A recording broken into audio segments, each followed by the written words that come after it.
22 million black victims of Americanism are waking up, and they're gaining a new political consciousness, becoming politically mature. And as they develop this political maturity, they're able to see the recent trends in these political elections. Any minority that has a block of votes that stick together is in a strategic position.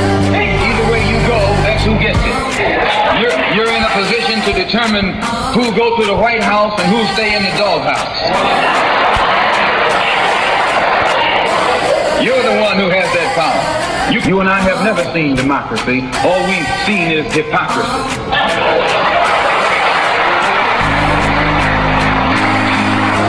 When we open our eyes today and look around America, we see America not through the eyes of someone who has enjoyed the fruits of Americanism.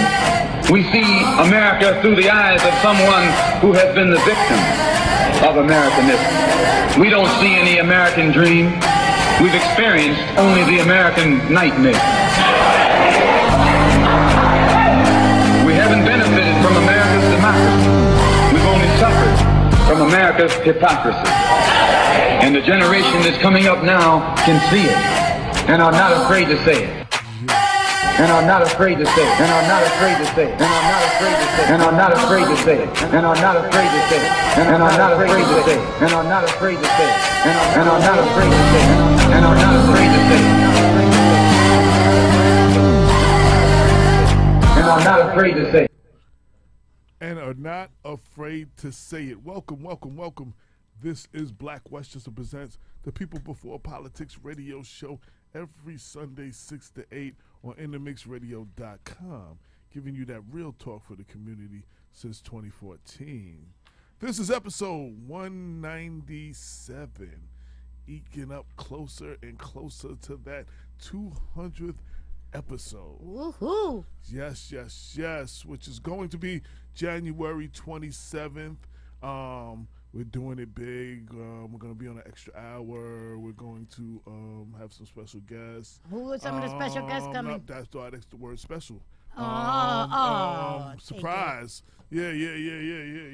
Which it will be known soon, but not yet. Yeah, not just yet. Not just yet. Oh, you so proud. So for all of those who want to become sponsors for the 200th episode, make sure you email us at blackwestchester@gmail.com. If you want to be a sponsor for Black West for the 200th episode. A couple of quick things I just really want to say. Wait. Can I do my intro, please? Yeah. So a couple of things real quick.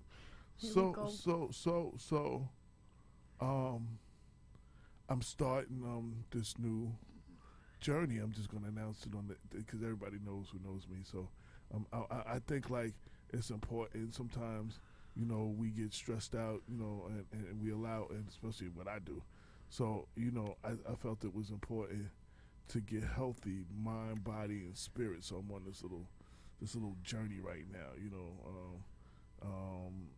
every day, and I'm on day 6 of it, and I'm getting ready to start the Daniel fast next week for the week. And what's that? What's the Daniel fast? Well, it's different. It's from the Bible. But it's Daniel, and it's but there's 3 different ways to do it. Either from 6 a.m. to 12, just water, and then you have nothing but like fruits and vegetables and stuff like that afterwards, no meat, or 6 a.m. to 7 p.m. and then you have nothing but fruits and vegetables. Or for the real heavyweights, from Monday 6 a.m. till Friday 7 p.m. nothing but water. I don't know if I'm there yet. Yeah. I'm just stepping into this. I'm not ready to walk with the heavyweights yet. I'm gonna do the middle one. So, but then during the time you spend that time, it's about getting closer to God. You spend that time praying and fasting together and all that stuff. So I'm won't be bothering you. I'm going to be doing that going into the next week. So for all of y'all, pray for your man, because this is new. But they say you want you want something different, you got to do something different. You can't keep doing the same thing expecting a different result. So you got to be able to do something. So and I think it's again, it's the whole thing. I'm just bottom line. The whole thing is about being healthy, mind, body, and spirit, and having it all in alignment. So when you deal with all the craziness out there, like we deal with, you know what I'm saying? I'm focused. I'm in alignment. So that's really what it's about. So I'm getting ready to do that, and so I'm just putting it out there. So we got in the house Dr. Bob. Shout out to Dr. Bob. I think he is in Maryland or en route back, and he actually might pop up, but he is. I'm not sure. But in the house, we have, of course, the lovely Latina Lorraine Lopez, LLLL, in the place to be, as always. Hey. And we have the sister soldier Yay! of the show. The queen is in the house. Who was the kick who was in here when we started this off? Cynthia Turnquest Jones. What's up? What's up, everyone? You know what I'm saying? So, how y'all doing today?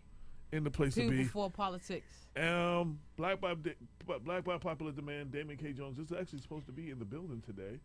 And for all those, let me get a couple of people shout outs. A lot of people already tuned in, waiting for this conversation. Atif Khalil, Atif K. Coleman is in. Oscar, the Honorable Oscar Davis Jr.,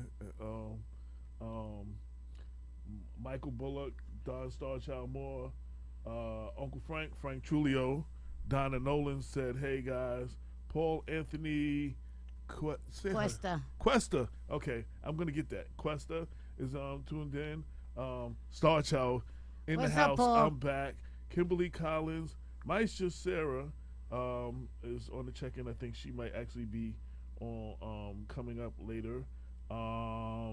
You can't see Cynthia's face. Who said that? Atif. What's up, Atif? Yeah. See, I'm on. You know, I'm doing like little Instagram and stuff, trying to rock it out real quick. Yeah. See my face in a few minutes. So before we get into everything, Lorraine Lopez, what have you been up to? What's going on with you? I wanted to say before I so rudely interrupted you, when you was talking about the ads, the sponsorship, they can also be in Spanish. We also take ad money for a 30-second Spanish ad. Okay, well, when they with all those interested, because you mentioned it, I just wanted to say that because we've got a gentleman that wants to do an ad in English and Spanish. Okay, we make that happen, and we will meet him Tuesday, I think it is, right? So, yeah. So anybody interested in sponsorship, call us, hit us. But what have you been up to, Lorraine? Making money moves. Oh, okay. Oh, I ain't mad at you. I'm trying to make those dollars. I ain't mad at you, Cardi B. I'm supposed to be retired, but I can't. I gotta be doing something. I've got to be, and if I'm doing something, I might as well get paid for it. I ain't mad at you. So I'm starting my little old consulting business. I got my first client. Okay. And there's money in consulting. Yeah, I know. There really is. Some old retired politicians been doing it for years. Word. If Nick Spano can do it, I can do it. That's how they keep making money after they retire. That's the game. And keep their pension. It's definitely the game. Yeah, I've got some big name companies that are interested in sitting down and talking with me. Okay. So. Yeah, you don't want to give it all away just yet, you know. No, mostly community organizing, stuff like that. Stuff that I'm good at, not so much whatever other people do. Cynthia Turnquest Jones. What's up, AJ? Back for the first show of the new year. Oh yeah, that's not nice. The first Sunday of the year. No. Communion Sunday for all my churchgoers. No. Yeah. Yeah. What's going on? Pretty good. Ain't nothing going on, AJ, you know. Trying to make sure that you educate the children. That's my focus, on educating our children. I just came back from Nassau, Bahamas. Yes, I've seen all the pictures on Facebook and Instagram. Yeah, I just came back from Nassau, Bahamas. She's a globetrotter. I met a group of girls that was rocking. They have a thing that's called Junkanoo. Junkanoo is a really big celebration in a lot of the Caribbean islands, but in Nassau, Bahamas, it's truly established to the point where a lot of politicians was out there from the United States, and it's a big competition.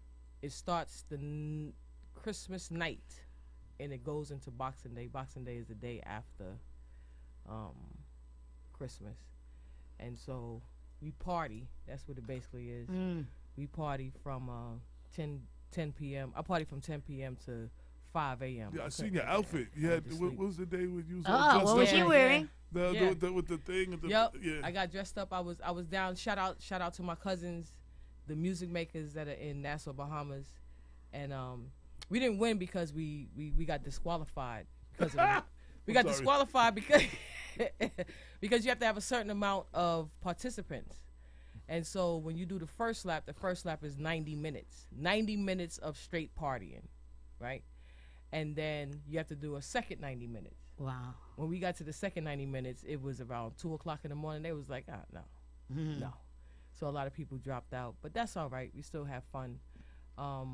So it went from 10 p.m. at night all the way until 10 a.m.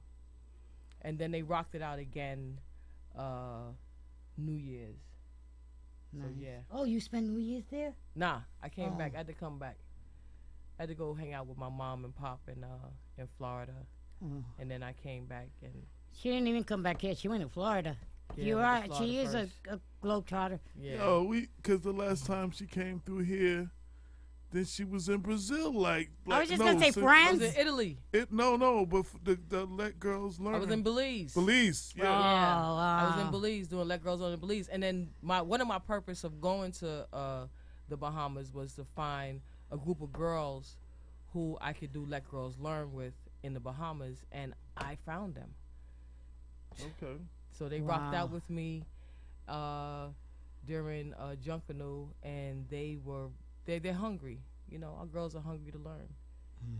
You know, so that's about it. And then Wednesday, I went up to City Hall and fought the power up there. That's it. We'll talk about that later, right? Yeah, absolutely. I'm trying to pull up your picture, man. You got so much stuff on your daggone page. I'm scrolling the picture of you and your the outfit with the big thing. That With my Junkanoo outfit on. Yeah, I was trying to. So you gotta get fitted. You get fitted for it. I see. Man, here they go. Here they go. Yeah, that's me right there. Switch screens. Switch the screen real quick. There we go. There she go. Oh, that's dope. Yeah, man. Look at that. Oh, wow. Yeah. A lot of rum drinking. Lot of rum drinking. A lot of rum drinking. Yeah. That's the only way you could dance for like 90 minutes straight with heavy. The costumes are heavy. They're very heavy. They're custom made. They practice all year. And I don't know how some... I didn't wear the really heavy costumes, but there was some girls that was in the crew that started to feel like real hot, get ready to pass out and stuff like that. But we had a good time. You kept the costume? Yeah, my costume is in the Bahamas though. I didn't feel like carrying it on the. I only travel with one suitcase. So shout out to everyone that travels with just a carry. I only travel with carry on. What about you? How do you travel? I don't travel, but if I did, it would be with a whole bunch of them, and I wouldn't use half of it. You gotta get the one bag. It's easier like that. What about you, AJ? I haven't really traveled the way I used to like to travel, but I used to. I mean, you know, we being in the music business, I used to be able to travel with no Heavy. luggage. And okay. you get what you need when you get there. But yeah, them days. Yeah, them days have been gone. There was a couple of people on the flight. You know what was interesting? There were no black people on the flight Christmas morning when I was going to the Bahamas. No, I was the only black person on the entire flight. I was like, where's the black people at? Probably already there. So real quick, Oscar Davis Jr., the Mount Vernon Public Library trustee president, said, "Lorraine, where is your office? We welcome you to Mount Vernon." Oscar, can I tell you something? I'm the Honorable Lorraine Lopez, too, just like you are. I've been dying to tell you that. And let me tell you another fun fact that you might not know, Oscar Davis Jr., and the Honorable Oscar Davis Jr. If you go to the Yonkers Public Library in downtown Yonkers, the new one, you'll see my name up in a plaque up there. That's going to be there forever and ever and ever, just like your name will be there forever and ever in Mount Vernon. So we do have a lot in common, Mr. Davis. And my office right now is in Brewster, but I'm willing to make a home in Mount Vernon. We'll see what happens. Okay, so And also, thank What do you. you I know you didn't expound, but you said something that was very true in regards to consulting. Mm-hmm. I don't know if you noticed about me, but I used to be the director at the Yonkers YWCA in the daycare. I used to be on the board at the YWCA. I got a Trailblazer Award from the YWCA in Yonkers. Who was the CEO then? I don't remember. It was a long Patricia time ago. Sadler? Yes. Yes. Yes. Yeah. Oh wow, we probably crossed paths. Yeah. Oh wow, that's pretty cool. So I used to be the director there, and they paid me. I can remember. I think my salary at the time was like $27,000. Right. Wow. And I was like, yo, Sadler, you got to come up off the cash. You know what I'm saying? I just finished graduating from college, and I was looking at something, larger than that. So I left. I stayed there for a year. I left, and I went into the New York City Department of Education, where I am now. Mm-hmm. This is my 22nd year of being an educator. And so Patricia asked me to come back because their paperwork and the financing and everything started going down after I left, because I have a degree in accounting also. I know you got 1,000,000 degrees. I know all about you. So I did my research. staying in the you know what I'm saying, stay I left them and they was in the black. I went back and they was in the red. But when I went back as a consultant. I got more. I got more as a consultant than when I was there as that's usually how it works. as the director of the daycare. I was banking. So, individuals need to look into consulting. That's I'm looking into doing that after I, retire from the New York City Department of Education. That's what I'm trying to work on right now. Well, I'm charging. I was the first community organizer that the city of Yonkers ever had. I got trained in New York City to do this, and me and Obama got something in common. And then when I was a councilwoman, and then when I was a special assistant to two Republican administrations, I oversaw the Office of Constituent Services and the Office of Human Rights. Right. So most of what I did was organizing and helping constituents and people's rights and stuff like that. I'm more of an advocate. Right. And that's the kind of stuff that I'm looking to do. Like right now, I got a case of somebody that's having some problems with the police department in Yonkers, a business. And I also have a big conglomerate that's getting ready to call me the next couple of days. They want me to do some organizing for them. To get the people in the community. They're coming into town, and they want the people in the community to get to know them, and I'll be setting up those meetings and stuff like that. Okay. But let me tell you, I had this one guy. I told him, I'll sit down with you, but it's not less than $5,000 just to sit down with you. And you know what? He said, okay. This is what I'm trying to tell you. He said, okay. I said, I'm giving you 75% off. I played that shit off real good, and it worked. But now I'm gonna. So getting back to the show and personal conversation, I'm like, yo, I'm feel like I'm we just. thought you was meditating. I feel like I was sitting there eavesdropping on the phone call conversation between the two of y'all. Shout out to the Future Society, Larry Cates, Larry Fair, Tracy Cates, Montika Jones, what up, Trace? Marvin Church, Andre Josephat, Lioness Felicia, That's Barnes. Who? Her last name is Barnes. Teachers, we call ourselves by last names. Okay, there you go. Kathy Rodriguez. Damon K. Jones is on the way. AO Joints, and go ahead. What'd you say? Who? Kathy Rodriguez is also on. Cool. Girlfriend of mine.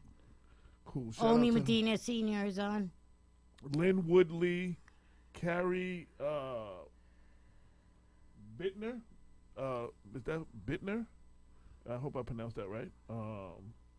Kimberly Collins. I think I got everybody else. Got everybody else. So yeah, Damon K. Jones is en route. Stuck in traffic. Somebody just walked in the door. That should be him right now trying to get in. Where's the link? Did you sent all the links out? I'm looking for the link. No, somebody's outside trying to get to the door. That's probably It's on my Facebook page. You just share it to your page. It's on my page. So, yes. For those of you just tuned in, you're listening to the Black Westchester Power. Oh, don't forget to check us out tomorrow at WVOX from 11 a.m. to 12 noon for the Black Westchester Power Hour. Can I ask who's the guest tomorrow? I'm not allowed to ask that either. Might just be me and Damon talking about what's been going on recently. Who was that? Was that for us? Cynthia, she answered me. Okay, so anyway, tomorrow she's gonna start. You said she starts with the laughing. Yeah. We have your whole MO. No, you just gotta watch any old show. That's I was like, oh man. You just go any show, and then the two of them, they get the arguing or they get the laughing. It's one or the other. So Damon's in the house. Oh, okay. So Black by popular demand, he is in the place to be. Council President Andre Wallace is checked in. Congratulations. Congratulations, sir. I don't think Virgin Islands? Yeah, I think so. I think he's not in. Yeah, he's not in Mount Vernon. He's definitely not. I need to go to the Virgin Islands, Mr. Wallace. You need me to bring anything for you? A cupcake? Wait. It is not. Why is it that every time I try to say something, you tell me to wait? It is not because I'm the host. It is not an optical illusion. It is not an optical illusion. Black by popular demand, Damon K. Jones is actually in the building. Hey. So I like that. I like that T-shirt you have on there. I like that. This is one of the classics, Black Westchester classics. Lorraine, go ahead, Lorraine. Lorraine got nothing to say right now. Cynthia, Andre said more toys. Andre, you said, do you need me to bring anything? He said more toys. Y'all are giving out toys. No, he's telling you to bring more toys. I know that. Right. He said bring more toys. Andre, enjoy your vacation. Because when you get back, you got some work to do, bruh. Atif said the champ is here. The champ is here when Damon walked in the building. The champ is here. Mark Stuckey's on the check-in. Andre, you named your son the same as my grandson's name. Yes. Yeah, that's so cool. Yes. I was gonna say the name, but I decided not to. I see he's in the Virgin Islands, and he's there with he's there with the governor. Okay, cool I guess you're on his page. He's at that political. Just a politician. Right, he down there. He's down there with the other politicians. Well, he's big time right now. He's the president. Andy King is there too. Yeah, they're all there. A bunch of them down there. Yeah. Andy King, just shout out to Andy King. Andy King did a lot of work dude. with the school that I used to work at that Ramali Graham attended, and he made sure that he kept a close tie with that school. Shout out to Andy King, Chuck Berkeley. They kept a close tie with that school even after Ramali Graham passed away. And Andy King has been, big shout outs to him, and he's running for, I think he told me when he was at Andre's party that he's going to run for Bronx Borough president. Nice. And I'm getting behind him because I've always saw him on the front line for people in the Bronx and people throughout the other 5 boroughs. So Was Big he shout related out. to Sean? Big shout out to Andy King. Is he related to Sean King? No. No. Oh. Who knows? I mean, He everybody could be- he related could be somewhere. related. And Martin and Luther and King. and he's one of my bow tie brothers. I gotta Shout out to Nas Duncan. Look, he even wearing bow ties in the Bahamas. That's what I'm trying to tell you right there. Shout out to Nas Duncan. Lioness Felicia said Young Scholars Academy. And she said hashtag Ramali Graham. Shelly Lewis. She was one of Ramali Graham's parent coordinator. Okay. Yeah. Shelly Lewis said good evening. Hi, everybody. Andre Wallace said, hi. We turned it from red to blue. I guess he's talking about the event down there. Wait, there's Republicans down there too? Well, he said we turned it from red to blue. Maybe they used to be down there. They don't have no. Hey, Damon, guess what? What? I'm changing my. No, I know what you. I know. I told you. I said on your page. Congratulations. I saw even George Matt Lattimore. You saw that? Yeah, big time. I mean, the county exec say, "Come on back home, girl." Nas said, "Good evening, hi all." What's up, Nas? Happy New Year. Sin. What's up, sis? How you doing? Pepsi Martinez. Hey, what up, cuz? Dagmar. What up, another cuz? Jimenez. Yeah, Jimenez. Hello to everybody. Hello to everybody on the panel. So, we had a couple of things this week. We already talked about it a little bit. The Mount Vernon City Council awarded, elected, and he, Councilman Andre Wallace as the city council president for 2019. And he was installed at the statutory meeting, which was Wednesday, I believe. It was Wednesday was the 2nd? Yeah, Wednesday the 2nd. There was a lot going on. Tracy Gardner, shout out to my cousin. That's my cousin Jeff. Mm-hmm. Damon. Mm-hmm. That's his wife. Okay. Tuned in. So shout out, congratulations to Council President Andre Wallace. It's a beautiful thing. We're gonna see, There's a lot of inaugurations going on this week. Yes. Heavy ones going on. We had the Biaggi's Congress, just had hers. right? The new Congress, the new color of Congress, the new faces of Congress have all been sworn in now. It's a different world from where the white men used to come from. It's a whole different world for them right now when they walk into the buildings. And they don't see just them no more. They'll be all right. They'll be all right. It just takes time. Yeah. You go, Auntie TJ. It's ISIS. I love you. All right. Aww. Hey, Isis, how you doing? That's cute. She was at the Cupcake Cutie event the other day. Oh, okay. Making gingerbread? Gingerbread houses. Oh yeah, so we was all at the gingerbread. She was one of the persons assisting Misha giving out the candies. No, not candy. They had a lot of candy there. They had a lot of candy. Tasha, she had her little granddaughter there. That little girl was eating a whole lot of candy. And then I asked Tasha, I said, "Yo, so when you took her home, how did it go when she got home?" She said, "I don't know, because I just dropped off at her father's house and kept it moving." That little girl was eating a lot of candy. So Shelly Lewis wants to know, can someone please tell her when election for mayor here in Mount Vernon is? What year? This is the year, 2019. This November. November? This November coming up? Yes. It's been the summer of 2015. 2020. No, the summer of 2015 was the election. He got sworn in 2016. You're right. The election is 2019, and the person will be sworn in January 2020. I thought it went different. No. Also, they got a couple of months. It's 4 years. It's been 4 years. He's right on time to go to jail. Yes. So yes, it's been 4 years since the last right on time. It's been 4 years for the. That's Lauren Razor problem. Yes. I thought she was coming in the studio. No, she's calling in. Okay. Hello. Oh, Miss Cupcake Cutie here herself. Hello, caller. Oh, Chris gave you a hoodie, huh? You purchased it. Hey, hello, caller. Hi.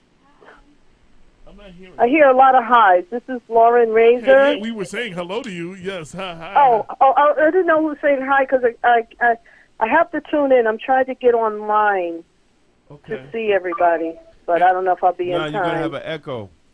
If you if you get online to see everybody, just turn the volume down. Yeah, please. No, that's okay. I don't need to do that. The bottom line is you can hear me now, right? We can hear you. Can you hear us? Yes. Okay, and just entering the studio is the very talented, very lovely Maisha Stokely. The first time on the show, you gotta give her a hand clap. Gotta give her a hand clap. First time on the show. Can I get a chance to work here? Oh, I'm just letting you know, man. I got a lot of things to touch here. I had last year. I had my son on the show. This year, I have my daughter on the show. Oh, very nice. Yes. So this young lady is the very talented owner and operator of Cupcake Cutie Boutique. She's also a nurse at. I'm a nurse. Okay. She's also in school, and Many hats. you also have an organization called Black Girls Bake, where she teaches young girls to bake, and does several other things. So, I definitely want to welcome you to the show. And as always, I say to you in person, I'm very proud of you. Thank you. Continue doing what you're doing. So, we had an incident this week. Also on the same day that it was Wednesday, the same day that the councilman was sworn in as president. The Mount Vernon city government, the Thomas administration, had once again tried to shut down Cupcake Cutie for what appears to be retaliation against Damon and my so he's going after his family for us being very outspoken, and we had Maisha and we have Lauren Razor, who you can hear on the phone, the attorney for Cupcake Cutie, here to talk about the incident, and Cynthia was also present Wednesday as well. So can you just, for the people that don't know what's going on, can you tell? Well, first off, when did you open? How long have you been open? I've been open since October 2015. Okay. Yeah, make sure you put your mic close to you. So Can I ask a question? You could go right ahead. Can you tell us the dream of how it came to be? The Cupcake Cutie dream? Yes, ma'am. So, I've been baking since I was young. Probably like 7 years old. I always like baking. It's hard to hear. I really can't hear. Okay, so you got to speak up. Can you louder. turn the mic up? I need my mic turned up. I talk low. Okay. Go ahead. Can you hear me? Can you hear it better now? Yes. Okay. So I've been baking since I was young, probably about 7 years old. I used to just bake stuff at home. Started off baking stuff from the box. My mom used to come home from work like, what is this? And it'd be like a whole cake. But I went to school at University of Miami, and I started baking more there. I was in the Black Nursing and Student Association. They're telling you to stay closer to the mic. I was the president of the Right, Black I Nursing can't hear also. Student Association, and we used to have bake sales, and I started baking there. So the business kind of turned into a business of its own. When I moved back home to Mount Vernon, my mom used to post my cupcakes and brownies and stuff on her Facebook page, and her friends started to want to order for their birthday parties and baby showers. So we started baking from home in Mount Vernon. And the orders became overwhelming, and like any mother would do, she started helping me and just showing me about, you know, the business aspect of stuff. Like, oh, if you're going to sell this, you got to make it look pretty, you got to wrap it up, you got to put it in a box, you know, just being a mother. So it kind of became a business of its own. I never had the dream of really like being a business owner. I always wanted to be a nurse, which I do as well. So that's how it became. I mean, the orders became overwhelming, so we decided to open up a shop because we needed the space. And we decided what better place than Mount Vernon, where we're both from. So that's how it became Cupcake Cutie Boutique. Beautiful. One of the things I said, and you said this when you first opened it, the shop definitely, the location. Like, that's something you would usually find in Gramerton. On Gramerton, on the other side of Mount Vernon, or outside of Mount Vernon, Pelham Manor, or I mean, because it's that kind of a nice shop. You know what I'm saying? Yeah. Like it's so to be on South 6th Avenue. You know what I'm saying? Like that's you brought the block up. Like you brought basically the area. Like I mean I'm happy where your location is. Thank you. And for those who on the other side of town that don't like to come to our side, that they come to Cupcake Q, then they go back across. Then they go back across the tracks, but they come get them. I mean, if you have a good product, they'll come anywhere, and that's what I kept believing, because of course I wanted to be on Gramerton or in Fleetwood, but starting out as a young business owner, woman, a minority business owner, and we built everything from the ground up. We saved our money, no investments and things like that. So we wanted to start off, slow and start off easy and just ease our way into it and see what becomes of it. So we decided to be in the cut over there, and it turned out to be a good thing. I like my little shop. I think it's cute. It's beautiful. I got the name Cupcake Cutie. One of my friends, I baked for her daughter's first birthday party, Brittany Brown, and she called me the Cupcake Cutie. And ever since then, it's stuck. And I'm like, if I open up a shop, I want it to be like a boutique. And then it just became Cupcake Cutie Boutique. So that's how that came along. Best cupcakes in the land. I'm telling you, y'all. Thank you. I have to. I don't go as often as I would like to because I don't need the calories. But I mean, we have other options. We have sugar-free. We have vegan cupcakes. So you know. What kind of cupcakes you said? You have vegan cupcakes? Vegan cupcakes, yes, because everyone is changing their diet now, and I'm with it. Dairy-free, vegan, sugar-free. So we're adjusting. Okay, I gotta try that. Let's see what the taste. I'm just curious to see what that tastes like. They taste good. So what so I know that the background part. I wanted individuals to hear that you were in, because I had gotten the background part from your mom. Right. And I don't know if you knew that your mom and I grew up together, and you know that me and that dude over there went to college together. And that's why they always got. Did you know that? That's always got in trouble in class. Did you know that Damon and I was in speech? We had a speech class. We took a speech class together, and we ripped everybody that got up there. Exactly. And watch when we get up there and rock it. And I've never stopped running my mouth since that class. So I got that. I got the background part, and so where did it get to the part where it's overwhelming? The orders are crazy. I know I make orders for everything. You've done my son when he went to the prom. Right. You've done my birthday parties. You've done Let Girls Learn Day. You've done the Brown Urban Mother Partnership. Anything that I have, you've done, right? Right. And so when did it take that other step now is that courageous part where I'm going to step out and I'm opening a store? So I work nights. My phone was ringing during the day when I was sleeping for cupcakes. I'm like, all right, something has to happen here because I can't be up during the day taking orders and then working at night. It might be hard to hear. So the people that's watching say they can hear me. It might just be your phone. Well, you know what? They can hear me. No, but can I say something though? Because I do the same thing when I'm reading the screen. You while you're talking to Cynthia, you turn your head from the microphone. Keep looking fake. Like I've seen you do that a few times. And I'm guilty of that. I'll be reading the screen and they say they can't hear me either. Right. So it became overwhelming when people were calling my phone for cupcakes during the day, business hours. But that's the time when I sleep because I work at night. So I'm like, this is a lot. This is a lot. Maybe we have something going here. So it really became a business of its own. I was never looking to actually open up a business. People would just ask me to bake for them and make stuff for them. And I'm like, all right, I have to start charging people. And then we just, it was an idea. Let's just look for places. And where would we look? And it was a battle at first, I'm going to be honest. Should we open up in Mount Vernon, or should we go somewhere else? I remember. You remember, right? I was on a part of the journey, and when we went to Pelham. And we looked at some spots in Pelham. And it was more my mom, let's open up in Mount Vernon. We're from here. People would support us. And I'm just like, all right, because, you know, I went to school in University of Miami, so I got out of Mount Vernon for a little while.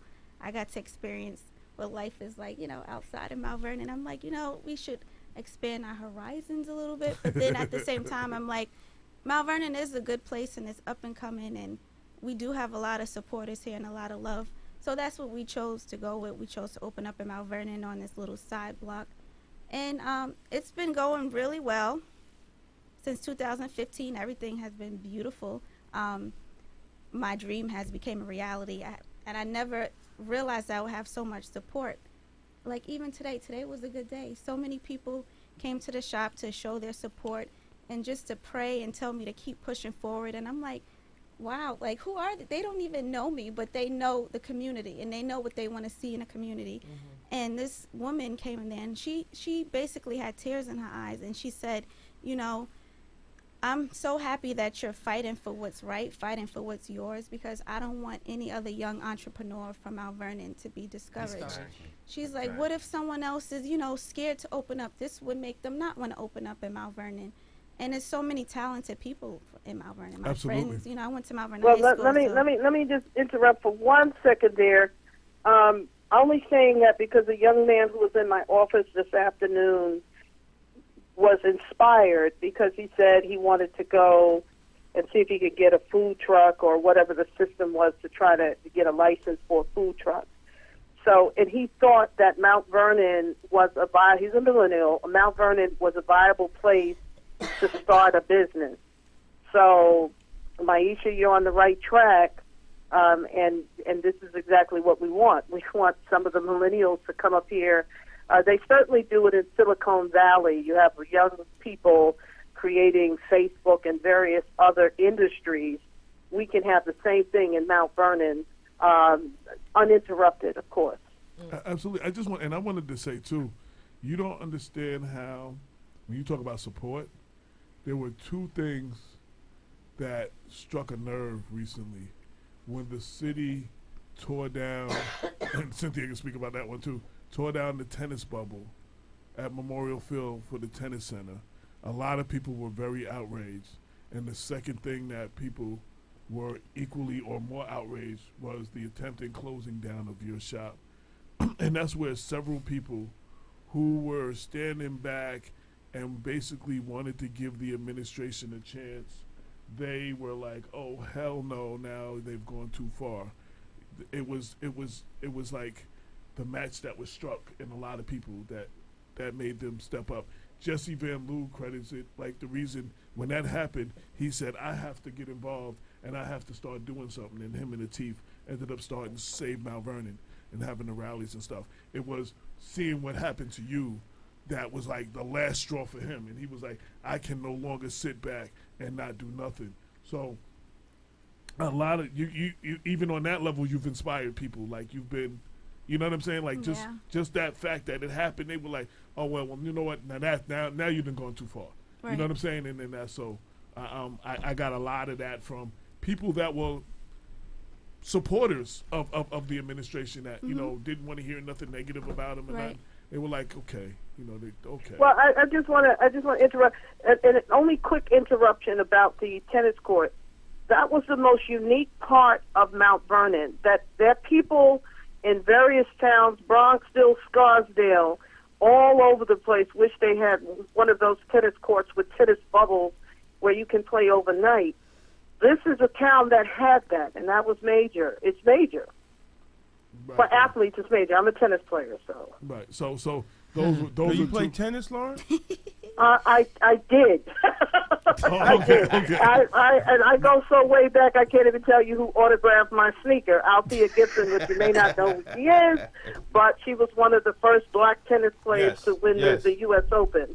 Yes. So, but the fact of the matter is to have a tennis court in this town, okay, that was premier to have a tennis bubble. That means the sacrifices that Serena and her sister went through playing in a park with a wood racket doesn't have to happen anymore because we would have had the state-of-the-art tennis center that can produce many, many Serenas, not just the only one, but they could be coming down the pike being some of the top tennis players, next golf and the other sports, et cetera, et cetera. So that was a diamond that was in this rough, and I guess it just wasn't appreciated the way it should have been. Just to piggyback off of what you said, when individuals don't know, you know, so the thing with the tennis bubble and myself was the fact that I attend St. John Paul and Clement's Church, and our summer program for the children, we only have around 25 children, but at the tennis center, they allowed them to come for free, especially after we were not getting the grants anymore, right? And in the midst of struggling, those children were able to go to the tennis center on twice a week during the summer and get some skills for free. You know what? That now, there's been people that said, oh, the kids in Mount Vernon don't get to use it. No, and every single one of those children are from Mount Vernon. Wow. And so what we do at St. John Paul and Clement is that we the parishioners sponsor the children. Like, you know, individuals be like, okay, I'll take a child, I'll pay for a child, I'll pay for a child, I'll pay, especially when our grants stop coming in. But Kayla, he was willing to have our children come, and we took them over there, and it was twice a week for free. Well, I think, you know, in overall, in looking at the young people that are qualified, that are educated, that come out of Mount Vernon, 8 out of 10 times they do not come home. 8 out of 10 times that they do not come home. And it's probably 9 out of 10 times that they do not come back to Mount Vernon. There is a brain drain of young, educated black people in Mount Vernon. Some people might disagree, but when you have someone that can take a business anywhere in New York State and make money, but decide to come home and not do it on the north side, right? Do it on the south side. Yep. And make a store that is beautiful, that people beautiful and clean. Not clean, not dangerous, it's safe inside. It's not appreciated. And then it's drug in the dirt by a city government. Unnecessary. And this is part of the problem of the political arena and the political process of Mount Vernon and the political culture. We need to be supporting young people that want to bring back their talents in the city. We need to support anyone that wants to bring something in the city at this point, especially the sacrifice that you have to run a business. Running a business on that level that Maisha is running it and Montika is running it is no joke. As the husband and the father, it's a lot of sacrifice. It's a lot of time. It's a lot of hours that you don't get sleep because you're busy running to get supplies, running to do orders, running to cater. So, I mean, it's not a game. So to have someone or people that will conspire to destroy a business because they don't like what someone says in the family, you know, it's horrible. It's horrible. And, you know, I'm not saying that anybody should defend us, but when you see 2 black women being respected, and I don't see the black men in the community standing up, I see a little handful. I don't see the preachers out there. I don't see those who say that they're that all this black power shit that they be talking. Where is it now? Matter of fact, I asked before, where are the men? But Damon, if they don't come out if you don't hear them saying anything when Junior was murdered, you didn't hear him say anything when when my godson was murdered, you don't hear them saying anything then. Why would they come out now? Understand what I'm saying? So wait, before we go there, I want to go to the next level, what actually happened. For those like we didn't get to the point of we passed what happened. Look, you know what I'm saying? Right. So, yeah. Let's get to what happened. So, Lauren can answer. Yeah, Lauren, what can you, for the listeners, for the people that are listening, can you explain what happened to Cupcake Cutie and the Cupcake Cutie response to the first closing attempt to close and the second attempt to close? Well, on the first round, we have a notice of claim that was filed against the city. So there has been legal action that we're looking to pursue on behalf of Cupcake Cutie.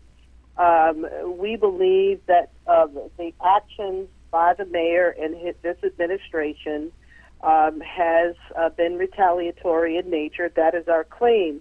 On or about, say, August 3rd or so, we start off with this fake foul smell, as they allege, and it turns out that was a pretext to start the ball rolling of trying to disrupt the business.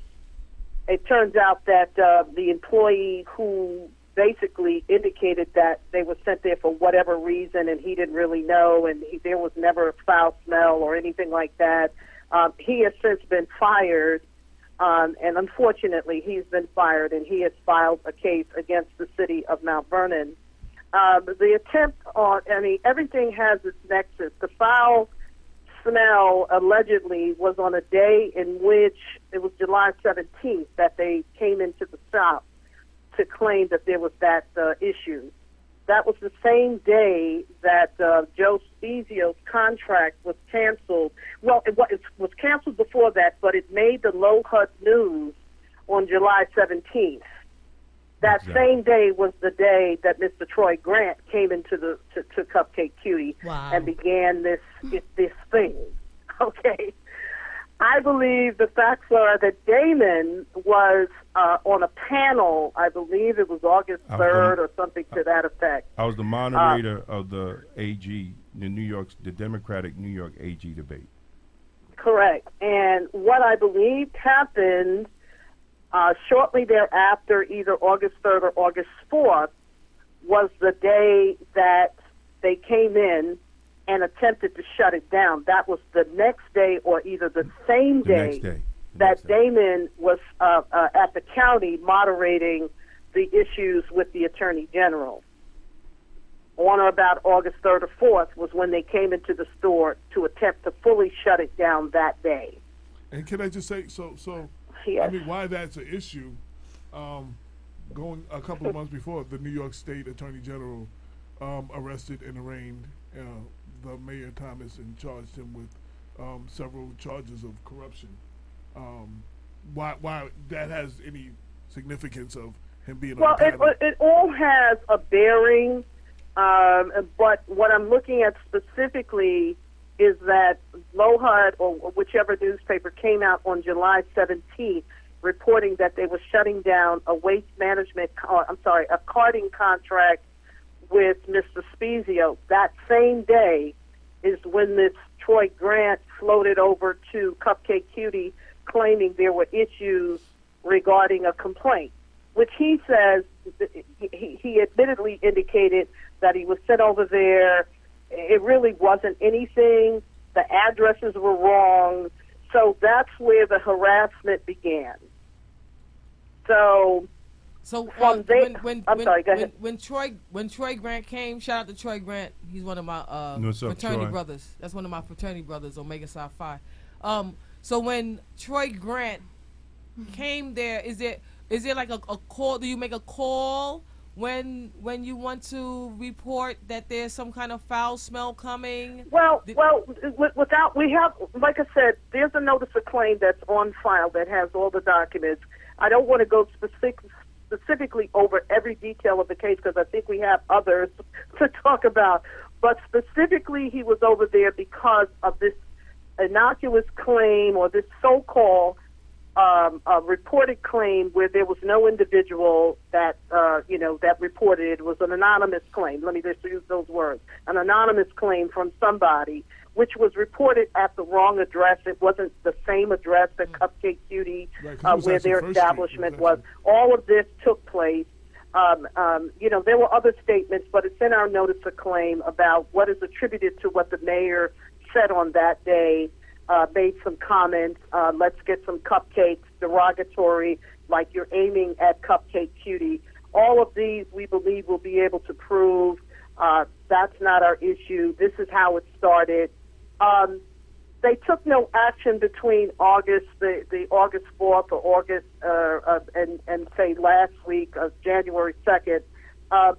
There was brief talks. I sent letters to get responses from the city. I sent it to the law department to get responses so we could sit down and work together. We indicated all along that our belief was that we were in compliance with whatever the codes were, the rules, or whatever it was, and that in my letter that if you disputed that or if there was an issue, let's sit down and talk to me. Lauren, excuse me for one minute.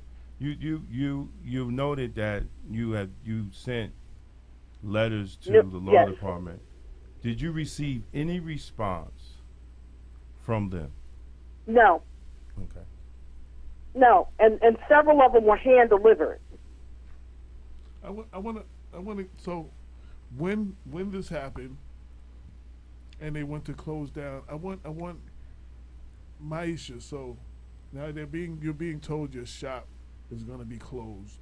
Nobody's explaining to you at which why. time? August or the first incident, in August. What was going through your mind? Like, I mean, you just, I was totally blindsided. I worked that night before, and I received a call that they were trying to shut the shop down, and that was just out of nowhere. That's like your worst nightmare when you have a business, and that shop is like my baby. I don't have any kids, but that's my baby. I built it up the way I wanted it, and I invested a lot of my time and money that I saved. And it's like, if you have kids and you send them to school and then the school call and say somebody's messing with them, bullying them and harassing them and picking with them, you're like, you want to defend them. You want to fight for what's right. You want to get to the bottom of it. So that's what I wanted to do. And I came there and I was asking questions and no one had answers. So I just felt very, intimidated, and I felt like they wasn't respecting me as the owner. I don't know if it's because I'm young or I'm a woman. I just didn't know what was going on, and no one had answers. But now, what happened next was it was like it was actually amazing. You're not the first business that have been targeted. You're not the first. I've covered several of those stories of businesses that have been targeted and been told to leave, and they had 5 minutes to leave, and their business were padlocked. But you did something that none of these older adults had done before. You was like, I did nothing wrong. I'm not leaving. My mom, how she is, and that's how I was raised, just to stand for what you believe in and do the right thing. And we're not into bullying and things like that. That's just very wrong. I don't like that at all. And I don't like when people feel uncomfortable. And if you make me feel uncomfortable and I know I didn't do anything wrong, I'm not tolerating that at all. And that was just what I told my mom. I'm like, I'm not leaving because this don't seem right. Something's not right. And that's why I reached out for legal counsel. And we have Lauren Razor, who's been trying to get to the bottom of this, and she even have pushback. It's just kind of unreal. They don't even respond to any of her letters and calls and things like that. So I don't know. Yeah, I wanted to get to the because we get into the legal part. I wanted that human part. Like, I was there. I was there that night, so I saw how you felt. Saw everything. I saw the toll it had on you, and I wanted to paint that picture for the audience of, you know what I'm saying, make it more human, because usually they try to dehumanize you. You know what I'm saying? What I learned is that there's a lot of individuals who follow you, and you don't know that they follow you. but then when something happens, they'll say something. Right. So when it happened the first time, I was in Central America. I got a call from my girl Ilona, because Ilona, she's Belizean also. She said, yo, gal, you don't see what they going in, I believe. Yo, I was like, yo, I said, wait, what are you talking about? She said, your girl at the Cupcake Cutie, they got problems over there. I was all the way in Central America. I remember. So individuals are watching. You know what I'm saying? Yesterday, one of my colleagues, he's a big dog in UFT. He rolled up in the Cupcake Cutie yesterday. Right. He didn't even say nothing. He came in, did what he had to do, took a picture, tagged himself, and left. I was like, oh, right. You know, and shout out to Carl Aben. So there's a lot of individuals who are watching. Right, and I just want to say thank you to my supporters. You know, I came on here really to address them tonight because it's amazing. People are supporting me for real. People are really upset. People coming from Yonkers. People are upset about what's happening. The county. Yeah. They are coming to my shop and they are talking to me and talking to my aunt and expressing how they feel. And some of them are in tears. And I'm like, wow, I didn't realize that I had this impact. I didn't realize so many people were watching. But this is a big deal. Exactly. This is bigger than me. This is way bigger than me. And I'm starting to realize that. And I just want to say thank you to everyone who, I'm getting, all emotional. I wear my emotions on my sleeve. I mean, you saw that on the news. Yeah, that day you cried. Yeah, I cried. Everybody cried. Yeah, everybody. Yeah. You know what? Oh, Everybody yeah, cried. no I got doubt. called. I knew it was gonna make a couple of people cry. Yeah. Yeah. People was gonna cry for that. I mean, it's just very emotional. It's an emotional time for all of us. But I want to say thank you to everyone who stopped by the shop, whether it was just, to say, keep going. I feel that and I hear that. Every message via Facebook, Instagram, emails, text messages, phone calls, I receive all of that. And I think about it at night when I'm sad and I'm upset about what's going on. I go back and I reread stuff. And I just want to say thank you. Thank you. Thank you. I can't even say thank you anymore. It's just unreal, the support that I'm receiving.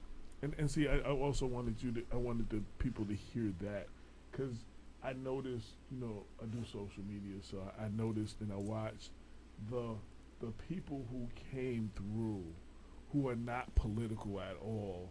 Or some people who don't put themselves on, they don't get involved in any kind of anything. And they all were like, yo, I'm coming and I'm going to buy a dozen or half a dozen and take pictures and say I support. You know what I'm saying? And you got county executives and people from different municipalities coming through. That night when we were on Facebook Live and the whole thing, I was getting calls from people were watching on Facebook in Baltimore and Atlanta, calling me yo, what's going on? I was like, what's going on? And a lot of people were like, yo, they trying to shut down a cupcake shop. It was bigger than just Mount Vernon or just Westchester, the community. Right. Can I make a comment? Go ahead. Because this guy, A.O. Joints, he's making comments, and I know he made derogatory comments before about my mom on a previous show, People Before Politics. And since I'm talking to the supporters, just to let y'all know, he came into the shop and he wanted to say that he support the shop and he doesn't have anything to do with what's going on, whether it's truthful or not. You're not going to come in here and be disrespectful on the show and then come behind the scenes and say you support me. Yeah, that's just whack. That's really, and I don't like the negativity. And just be positive, because that's what we're doing right now. We're trying to move forward. See, but he already said nasty things to my mother. Exactly. Well, that's why I wasn't. When they came to the shop and said he didn't, he said he supported us. He didn't have anything to do. But this is the hypocrisy. He works in City Hall. Exactly. This is the hypocrisy in black people, right? It's sad, because they get a little paycheck, they got to be slaves. And then you want to come in the shop and talk about, yo, I ain't got nothing to do with it. Man. That ain't me, man. I ain't. Fuck all that bullshit. And this is, and this is why it's just like I told somebody. I said, look, we going to act like men or we going to act like niggas? This is the type of show this is, Lauren, so I know if you listen. Okay, He said the show that's not afraid to say You know, I know. I'm just saying. Now, I've Look, been on the show one time, but I was counting all the censorship if it was on. there's no regular. censorship on this show. So we could be black men, or we could be niggas, right? I could be a civilized man, or I could be a nigga. And I'm saying that to say this. And I certainly don't condone the usage of that word. No, look, and I'm using the word as a scientific phrase. I see what you're saying. Right? Because niggas are the lowest black thing in the world. See, and when you're dealing with niggas. But niggas are not just black. Well, I was just gonna Well, say no, that too. niggas is I not was gonna say that, no, but then no, I said, no, no. Can we Niggas is not that just black, but there was a system in place to create the nigga. Okay. Well, Right, here's that the we key. deal with. Damon. Right? let No, me I'm trying interrupt to move forward. What I'm saying is, what Why I'm don't saying we is, have that the about the disrespect. N-word on a later show? Okay, the disrespect that we have and that we see it by niggas, right? And I'm not going to allow people to disrespect my family. But see, that shows I go right back. That just shows to the ignorance culture. There's a underground ignorant culture in Mount Vernon. And for a city to be black and black run, and we have to see all this nigga shit come out of it. It's embarrassing. It's embarrassing. It's embarrassing and it's real. See, because nobody wants to talk about it. Nobody wants to talk about it. We want to sidestep it. I agree with you. Damon, I agree with you. He said, let's be clear. Because let me just tell you this. If that tennis court was in Bronxville, we wouldn't have a problem. Listen. No, Exactly. we wouldn't. Listen. We're not even. You addressed him. We're not going back and forth with any more comments. You expressed what you had to say to Now, that But individual, and this that's is the part- enough. This You know. just clearly shows what I'm going through as far as harassment. This guy works in City Hall. He works for the mayor. He has sometimes some ties with the mayor. And this is what he's coming on the show to do. Leave us alone, please. So back to Lauren. I can barely hear. Back to Lauren. Back to Lauren. Lauren. Now in the process, they never respond to you from August all the way up to last week when they tried to again illegally shut down the shop. Right, and what they did from that time in August, I believe there was the discussions which should have still taken place. And what I object to, just so you know, the bottom line to the objection is the disparate treatment and the heavy-handedness of shutting a store down. Yes.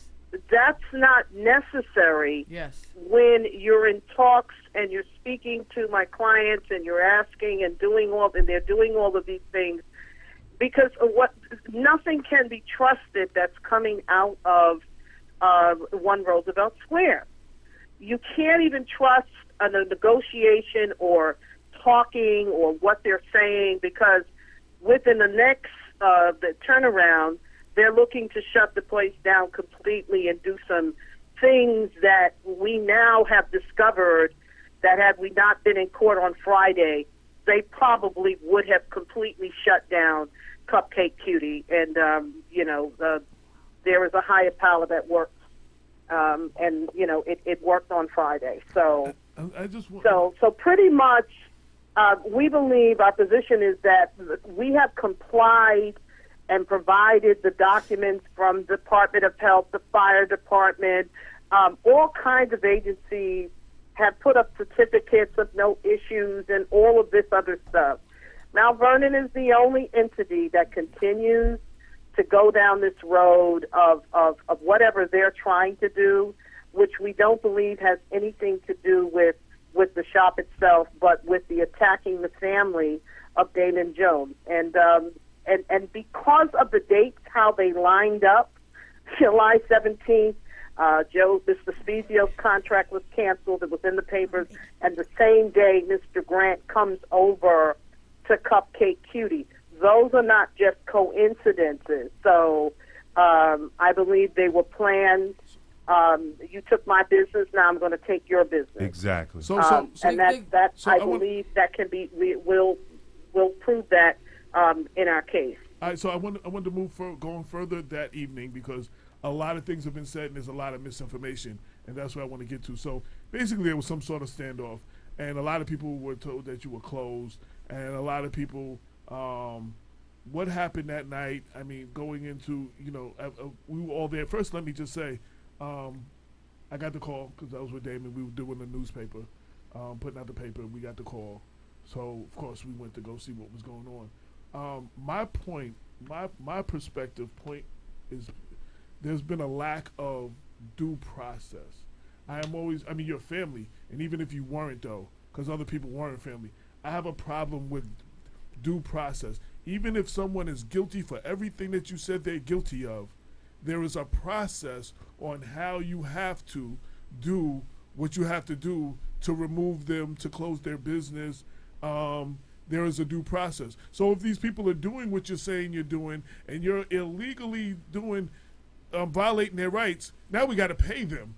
You understand what I'm saying? Like because there's lawsuits because you're violating their rights. There's not a process. There's a process on how you do that, and there's court cases. Same thing with Kayla Tennis. If they owed rent, if that was the case, what they said, there's a process that would have had to have been followed. Not going there at midnight. The process is to take them to court and put them out. Right. So that's what I'm saying. So we didn't go nowhere that night, and we basically all stood there, and they issued the police to put yellow tape, crime scene tape, across your door. Alarming. That's alarming. Right? Crime scene tape across your door. Right. That's alarming.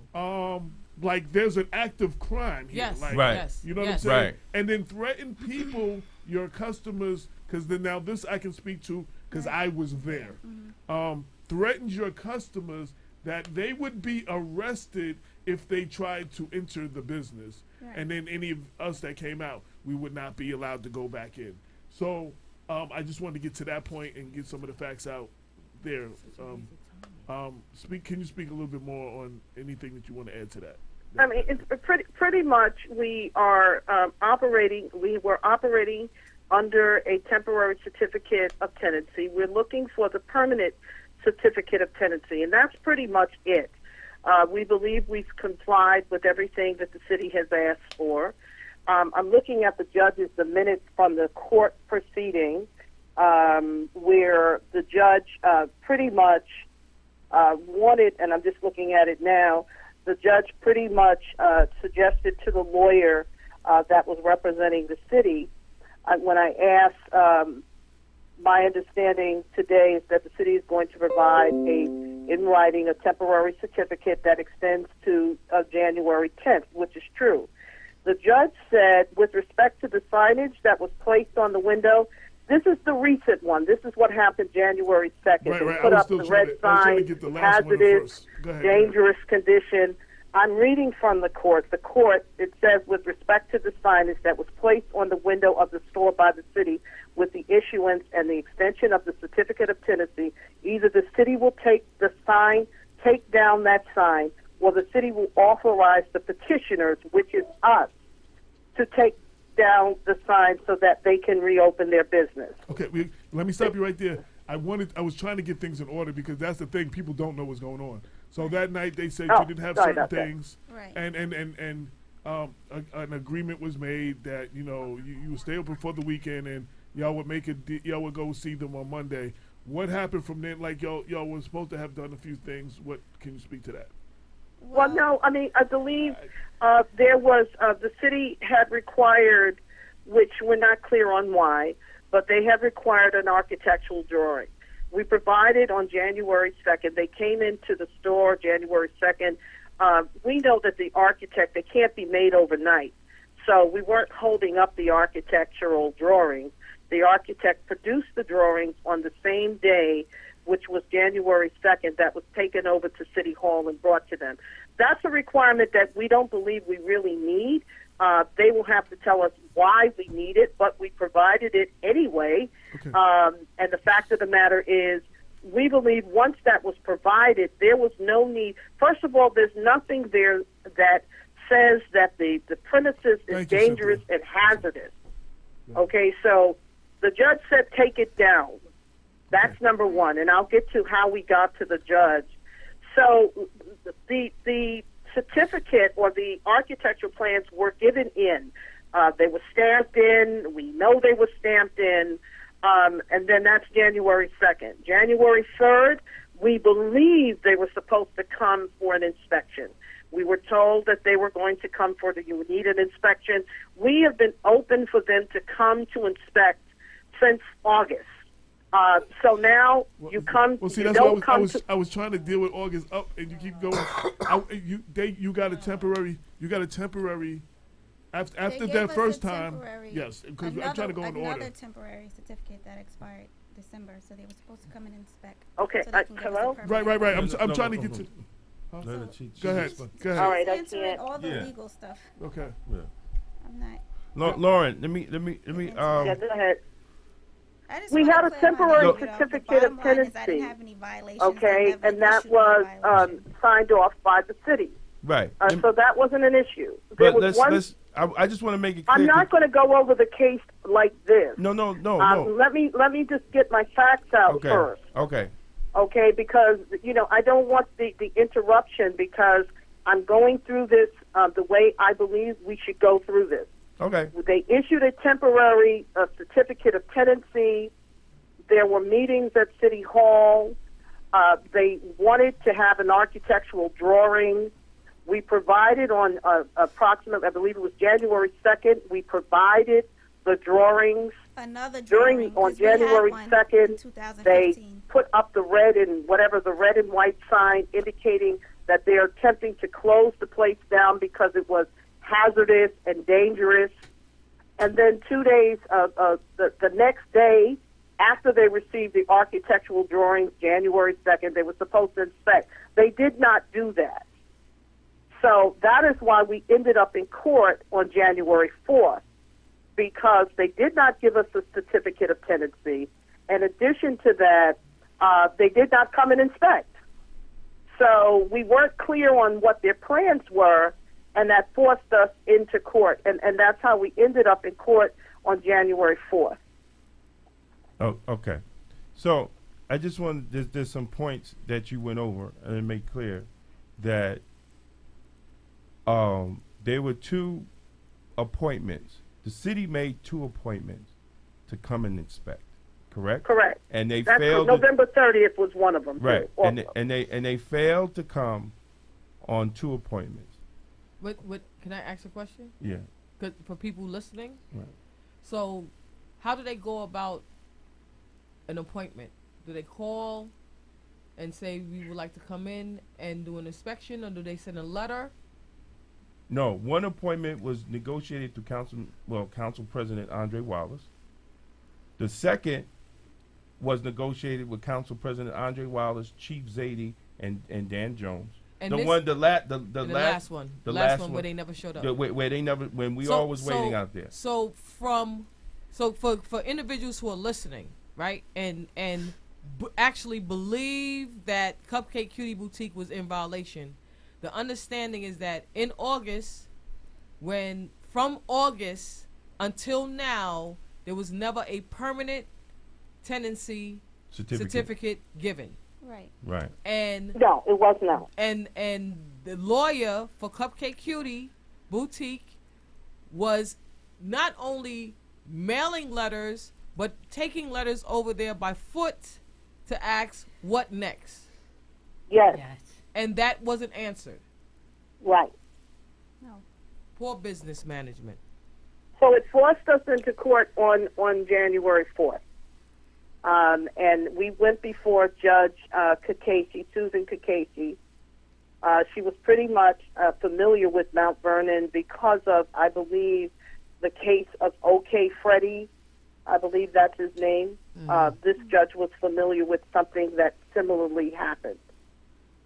So based on what she indicated, some of the things she indicated was first to take any signs down that said what was dangerous, and they put up some signs saying Cupcake Cutie was dangerous and hazardous. She said take those signs down, that we should get an extension of the temporary certificate of tenancy, which we went to the office, and we weren't, I kind of was not happy when we went over to City Hall to get it on Friday, because we were followed by a member of the police department, and I had to indicate that we were there under the order of the court to come back from court on Friday to go to City Hall to get the temporary certificate of tenancy that had been extended.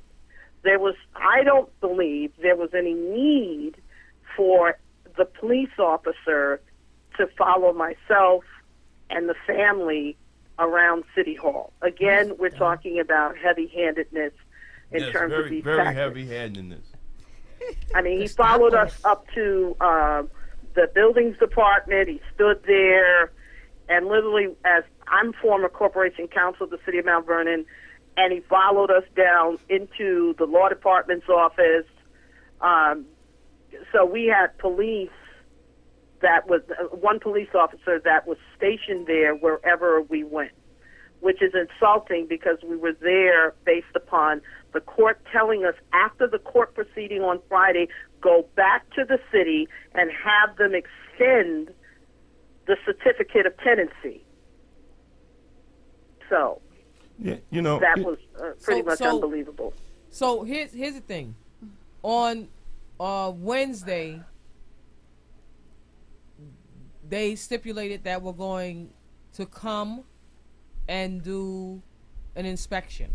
This is what individuals don't understand, right? They don't understand that they came in Wednesday, they did not close the place, and then they stipulated around 4:30 that they were going to come and do the inspection. They said you have a choice.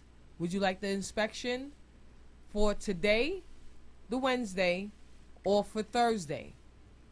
No, we would like the inspection for today, but you close at 4:30. No, we will come anyway and do the final inspection. No problem. We will wait for you. We waited there until about 7:15, and nobody came. No call? So no call. Right. So what was being planned, I believe, and I could be wrong, I don't know if they intended on inspecting, but we received a letter, I believe it was this Saturday. Oh. It was dated January 3rd, which was the day before we went to court. Thank God we went to court. Mm-hmm. But that letter that was January 3rd, that didn't get to Cupcake Cutie until Saturday, said that if you don't come meet with us, we're closing you down on Friday. What was the date? What was the date on the letter? January 3rd.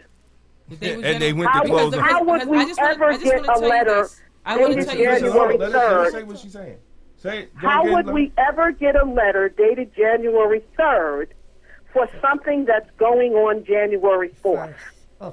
So the intention, I believe, based on my information and belief, I believe the intention was the letter was dated the 3rd, and somehow they knew it was going to get to us after the 4th.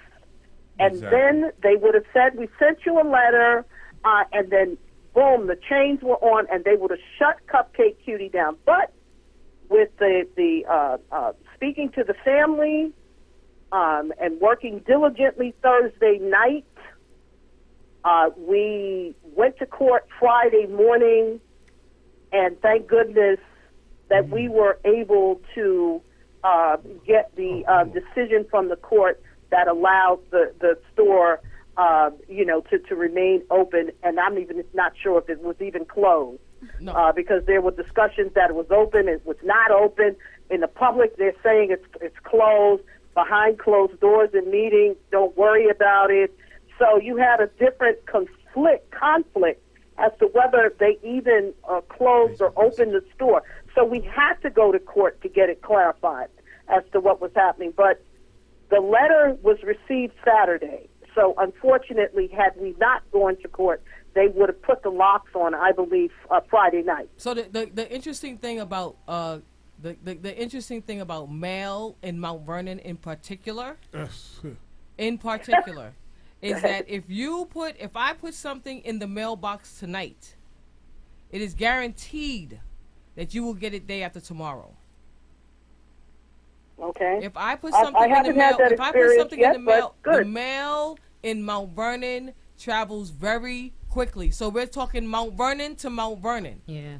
Even if I put it in the mail, if I put it in today is Monday. If I put it in the mail tomorrow, you are getting it the day after. Supposed to be. Because that's how it. I used to work for the mail. I used to work. Yeah, They I'd a little be like, damn, you dysfunctional work a right lot now. of jobs. They dysfunctional right now. Nah, man. People are not getting mail. I'm just telling you. No, well, I don't know what they're doing. I'm letting you know that if it's a Mount Vernon to Mount Vernon mail is very good. You put it in one day, they're going to get it the next day. If it's going to the Bronx, it's going to go there the day after.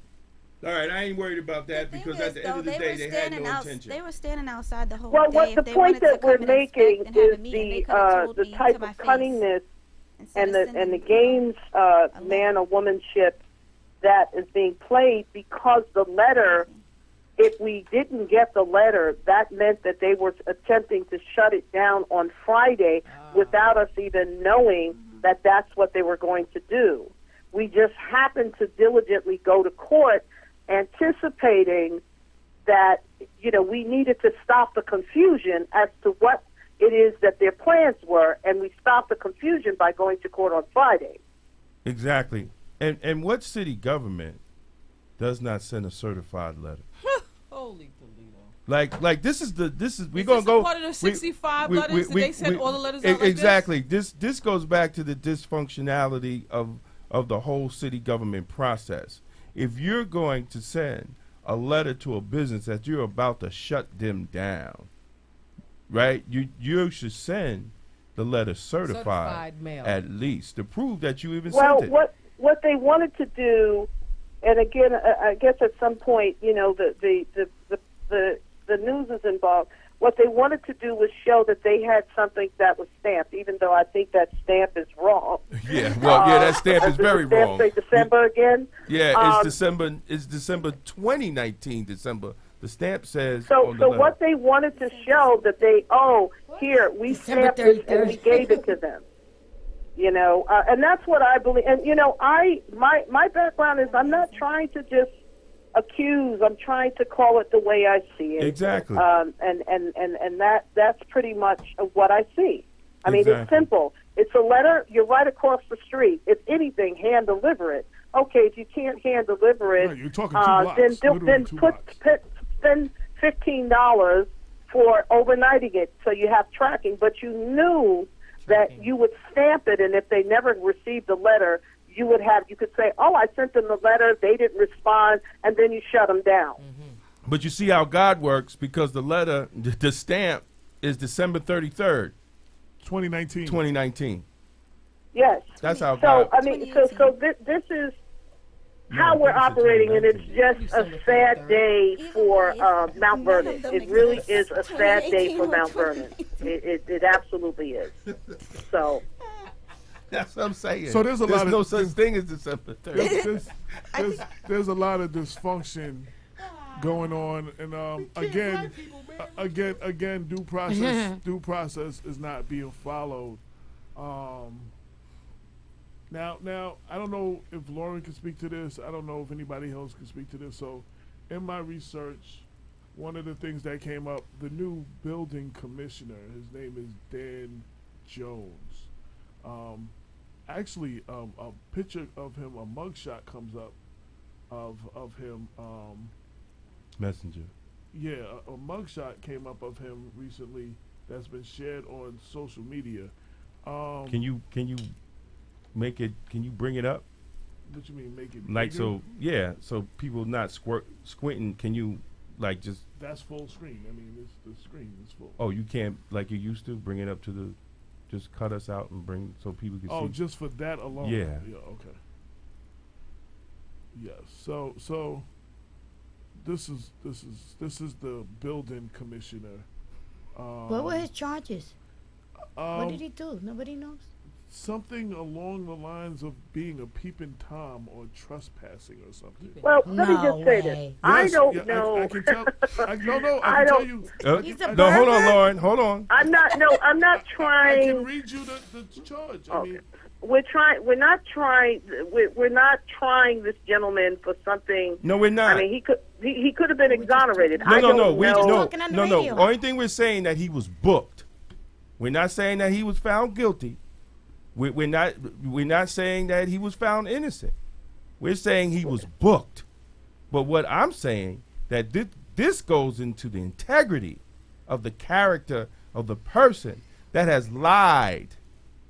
That has lied on my daughter, lied on my daughter's company, publicly. So look, we always have to check the messenger, and we have to check the messenger's integrity, because he's going to have to testify in front of Judge Kutsek soon, and we have to question his character. And this says a lot about a man's character. But we're not saying he was found guilty. We're just saying he got a mugshot. Well, I mean, if he, there are issues there. Hopefully he revealed all of this. A background check was done. I don't know what the charges were. Background check don't they don't do background checks. Wait a minute. As speaking from Black Westchester Magazine, they do not do background checks, because if they actually did background checks, they would have found out that Joseph Spezio, the deputy commissioner, still has an open case of arson in Greenberg. He's a prime suspect. That he's a prime suspect. Joseph Spezio, the deputy commissioner, is a confessed federal informant. They would have found that out. I don't have any facts that confirm that. I don't know No, that. I'm not speaking on you. I'm not going to say Listen, Lauren. Where your paper comes back and there's some other allegations they'll make against you. Lauren, we're not saying that. We know it for a fact. And that's why I have said before, if I am lying, if the paper is lying, sue us. They won't sue us. They rather attack my family. Well, let me be as the editor-in-chief, let me just be specific. So, Damon has a shirt on right now. That shirt is the cover of the, I believe, July issue, where there was an investigative report done on one Joseph Spezio. And all the things that have been mentioned have been verified, have been fact-checked. There are Greenberg Police Department has confirmed that he is, in fact, the prime suspect in an open arson investigation. But I won't get into all the details. Actually, you can just pull up the July issue, because everything is spelled out. And this issue came out, and Damon has challenged them that if there is anything that we're not saying, because they say we're fake news. If there's anything, these people love to go to court, as we see all the time. If anything being said is not true, take us to court. We're the one entity, the one group who has been saying a lot of stuff, who has not been taken to court. They just keep saying it's a lie. Well, they rather attack my wife, and they rather attack my daughter than attack the facts we bring. That is the basis of the case that we've been saying all along, Lauren, because of the fact that what Black Westchester have reported, what Black Westchester have exposed, they rather attack my family than deal with the issues that's in the paper. And that's the heart of that's the heart of the reason why we're here. That's the heart of the reason why we're still fighting for a certificate of tenancy. Because of what we have exposed, and the fact that we've called his appointment illegitimate, based on the former police commissioner, Robert Kelly, who's sworn testimony in response to the lawsuit that Richard Thomas put out, spelled everything out. That one, he was told to make Spezio deputy police commissioner, and when he went through the process of doing it, when it got to the part of your identification and proving your New York State residency, he presented his Florida driver's license, and Robert Kelly spelled out that, forget about Mount Vernon, New York State law, no one is allowed to swear in as a sworn-in law enforcement without being a New York State resident. So we've put out, and Damon has been very vocal about this, that his position, in fact, is illegitimate. Dr. Bob, who is not here, did another investigation that if they had investigated and went through the process that they're supposed to go through, he should not be, because he's had legal problems and other things before, that should have negated him, and he should not have ever been approved to have a license to cart in the city of Mount Vernon. A lot of these things were brought up. There are evidence. There's facts. We've presented the whole thing out there, and even presented it to the county government, in which eventually he was stripped of the county contract. Of his county contract. And he right now is fighting for the rights to have a contract anywhere in Westchester County, point blank, from the Solid Waste Commission. So I've talked to them. I've talked to his competitors. We had a very detailed investigative report, and there was a lot of witnesses that gave us the information on record with their name, and these are the things that came out. And he was the cover, as you can see on Damon's shirt, the cover of the July issue, the month before this incident happened at Cupcake Cutie. The issue before had Mayor Thomas, was an investigative report on Mayor Thomas' alleged crimes and his whole situation with him and the New York State Attorney General. These were the two issues that preceded the attempted shutdown to Cupcake Cutie. Well, even preceded that, and Lauren, I want you to go into that. From January 1st of Mayor Thomas's swearing in, he has attacked my wife because of the fact that we were outspoken on the appointment of someone who has no law enforcement experience. In the AG's indictment, they mention. Now, see, we dealing with facts, not just because we just don't like somebody or this. No, we're dealing with facts. The AG indictment says a campaign donor was made, had a high position, was appointed to a high position in law enforcement with no law enforcement experience. The same one that gave him all the money. Now, Lauren, I want you to talk about. He's referred to as individual number one. Yeah, individual number one. That's Mr. Speedy. Which is a unindicted co-conspirator.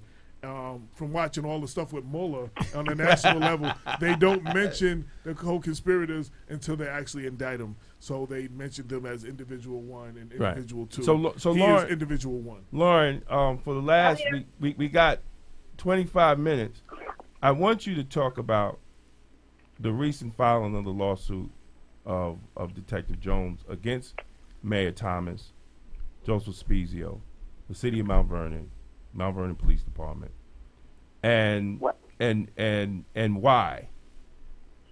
Well, we filed on December 4th on behalf of Detective Jones a federal civil rights claim, First Amendment claims, and also retaliation based on 1983 Civil Rights Act, various acts based on the kinds of, we call it retaliation on every level, retaliation at her job, retaliation because she is part owner of Cupcake Cutie, and also because of her obvious association and marriage to Damon Jones.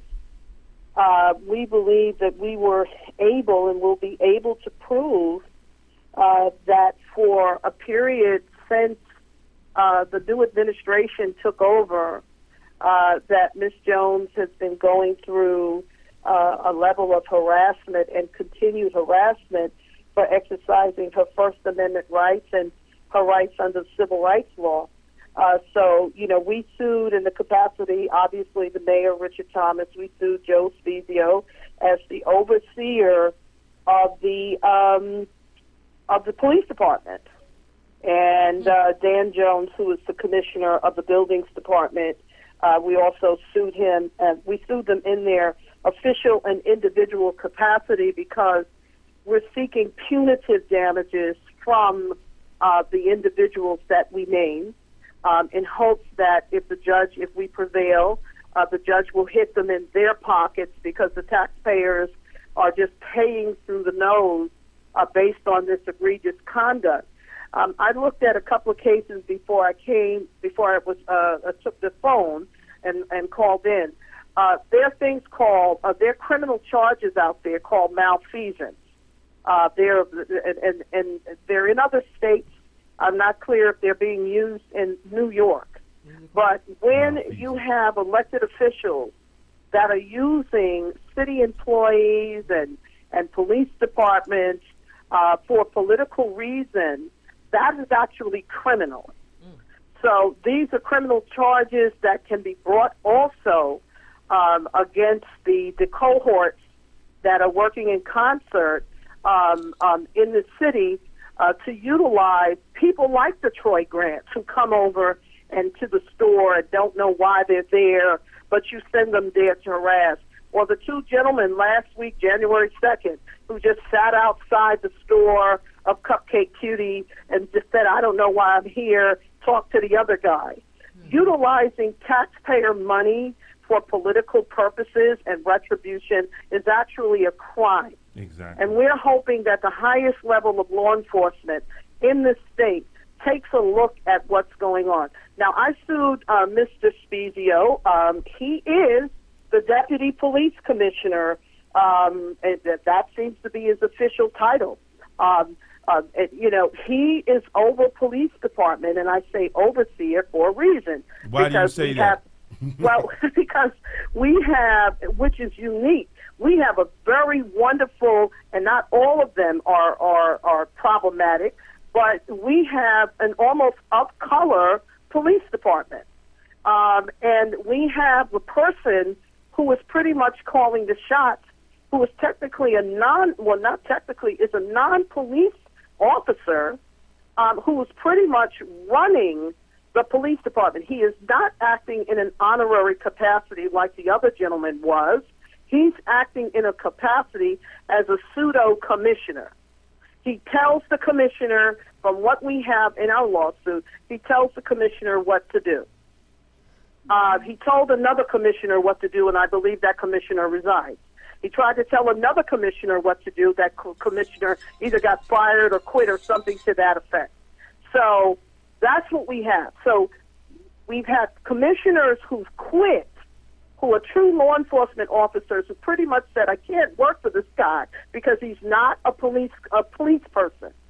But we have the police officers of color that still remain there, taking orders from a non-police officer who is pretty much running the police department, and we say okay with it. We of color say that's okay.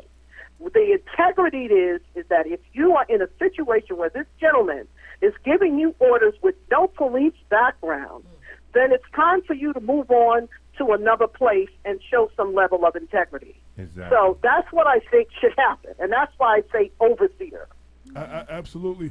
And I just want to, and Lauren, just like I said, I like to back up when I say something, I like to back it up. So this is the arrest sheet of Daniel P. Jones, which took place on October 11th, 2018. The charge was 2C 18-38. And when you pull that up, that is unlicensed entry to a structure, defiant trespasser, peering into dwelling places, defense. That's a damn peeping Tom. You said November. You said November. Well, let me just say something. I need to say this statement. All right, let us say. We're not trying to do all of this on any race level. No. There were white police commissioners that had the background as police officers. There was Robert Kelly. I believe his name is Robert Kelly. There was Mr. Fatigate. Those were, even whether you liked them, their politics, who they were, who they not, the community relationship, they were at least qualified as police officers. And that's what I'm talking about. So it's not a question of black and white. Well, it's a question of my not comment having any qualifications for this job, Right. which is very, that is very important and dangerous to the people of Mount Vernon. Okay. Now I'll stop. All I was saying is I made a statement, and I'm backing up my statement with facts. You got it. Okay. Of what I said, so that people don't just assume that I'm just throwing stuff out there. Lauren, there is, we just posted a Mount Vernon policy, and it's under the Code of Conduct. And in it says, New York State election law, section 1711, misdemeanors concerning members of the police force. Trying to turn it so I could read it correctly. It says, any person who, being a police commissioner or any officer or member of any police force in this state uses or threatens or attempt to use his official power of authority in any manner, directly or indirectly, to aid or against any political party, organizations, associations, society, or to control or affect or influence, reward or punish the political adherence, affiliation, action, or expression or opinion of any citizen. This is in their policy. And Spezio has violated this policy. And I have shown it to the union president back in August, and he has yet to get back to me on what the PBA is going to do about this. Because it's an ongoing situation. And we haven't heard anything from the PBA. I showed it to Gamble. And it's a shame that the PBA president didn't even know the damn thing was in the policy. So the question is, what is the police PBA going to do about it? It's been going on and on and on and on. How long you been there? Who? How long who been there? Spezio or Gamble? The dude. It doesn't matter how long you been there. I'm saying, the question is, what is the PBA going to do about their own policy? The reason why I asked you which dude? The cat who's not supposed to be in there. Spezio. He's been in there 3 years. He's not leaving. No, they ain't doing nothing about it. No, exactly. But here it is in policy. Even if you show them that, they're not doing that, man. Well, then that's the question. Because individuals should be insulted. Like, I would be insulted, understand, as an educator, that someone who is not an educator, Betsy DeVos, understand what I'm saying? Tell us how you really feel. Is in charge of education and have no clue as to what they're doing. You know what I'm saying? If in my family is breast cancer, I'm not going to the pet store and go talk to the doctor there about breast cancer. Exactly. So these police officers that gotta sit down. So in other words, Mount Vernon needs a qualified. We have too many crime issues in Mount Vernon that have to be addressed. But if the police commissioner or the deputy police commissioner is spending more time trying to figure out how to attack or retaliate against the officers and Damon Jones, I mean, to me, their focus should be more on what are we going to do to cut crime and what are the policies and what are the things that we can do to make sure that we steer a lot of these young men and women out of crime. We should be talking about those issues, but we're talking about this gentleman that's over there basically trying to get Damon Jones back for the things that he says. That's not where the focus should be. Let me ask you something. We're coming close to the close of the show, and just so we have some, what hope can people have? What can people do? What can we do to move forward? With all the things that are going on, do you have any advice legally or otherwise for people that are listening? Like, I mean, to listen to all of this stuff, it just seems like the city is hopeless and there's nothing you can do, and it just seems like, what the hell? Well, can we move? Can we at least come up with something? Well, what I said when I was up in the courthouse, what is happening is because we have politicians that are inexperienced with making decisions. The people, thank goodness, on different levels, the people that are actually running Mount Vernon are members of the judiciary. Because every issue that comes up that a decision cannot be made or you can't bring people together in Mount Vernon, gotta go to court. The judiciary continues to break the tie. So not only are we spending money on a mayor and all the deputy commissioners and the commissioners to make decisions, we're now spending money legally. The taxpayers' money is going to now, every time there's a decision that seems to be controversial or you can't really come together and make a decision, we're letting the people up there in White Plains make those decisions for us. So we're really relying on the judiciary to actually run this city. Exactly. And I put that analogy together. It's kind of funny. That's real good. But I like that. I'm going to have to steal But that. they told us there are more than 15 cases up there now. Mm-hmm. There are numerous cases that are up there where if we came together and we had a competent individual who can make decisions and believe that there may be decisions right, there may be decisions wrong, then we wouldn't continue to end up in litigation so we can get the court to keep making policy decisions for the city of Mount Vernon. And that's sad because we're clogging up the judiciary with the problems that we have in Mount Vernon. That's right. Well, okay. I want to thank everybody, and I want to just say one of the things someone asked, when is the next election? The election is this summer. The primary is this September. The election is this November. The election for mayor, the election for 2 city council seats. If you do not like the things that you are hearing, this is what you can do. You can vote for somebody else. Your vote put the person that's in office in, and your vote can put somebody else in. If we're not getting the results that we want as residents, it is our duty to step up, to register to vote for those who are not registered, for those who are to go out and learn everything you can about the people that are running. So we're not just voting for people for popularity contests because that's my man or she's cool or that's so-and-so's brother or whatever the hell else reasons people vote for people.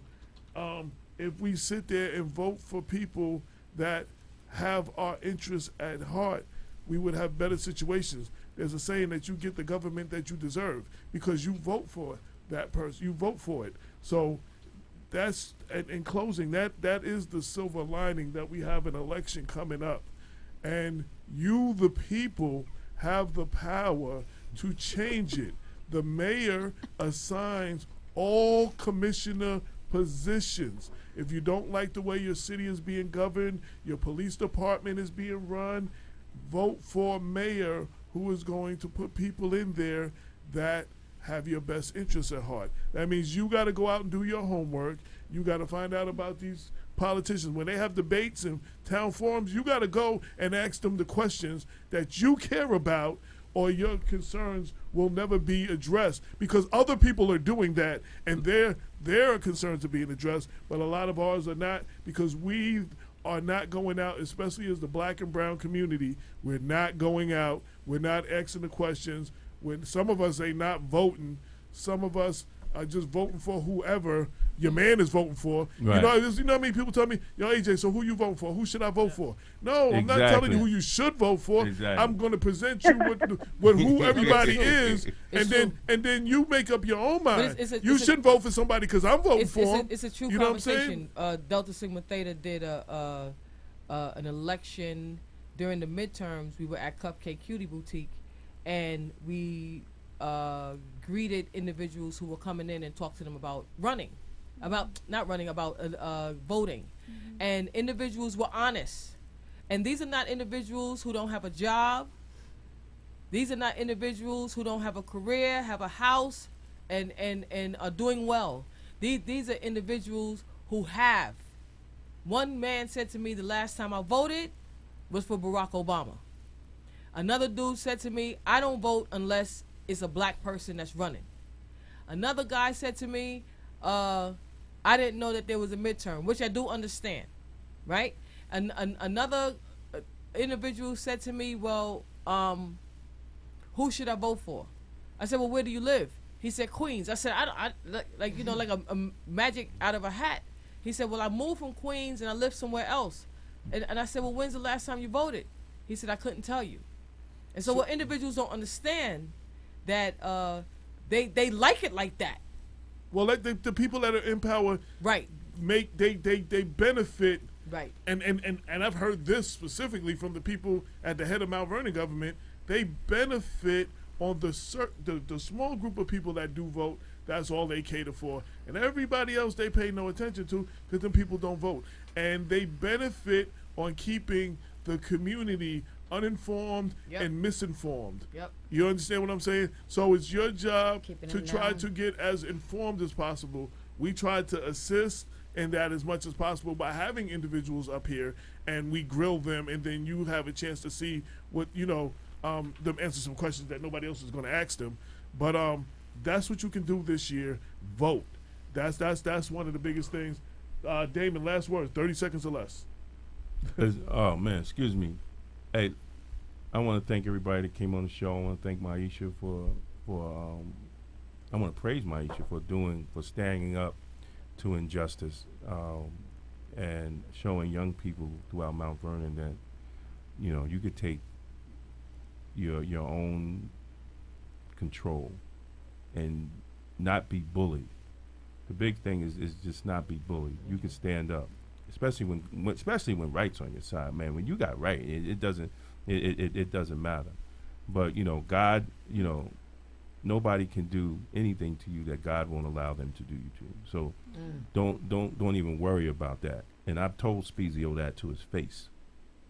So we're going to keep moving on and thank everybody that support the family and support the shop and support Black Westchester and support what we do as a family in the community, because we're not going to stop doing it, and we're not going to be ran out of the community.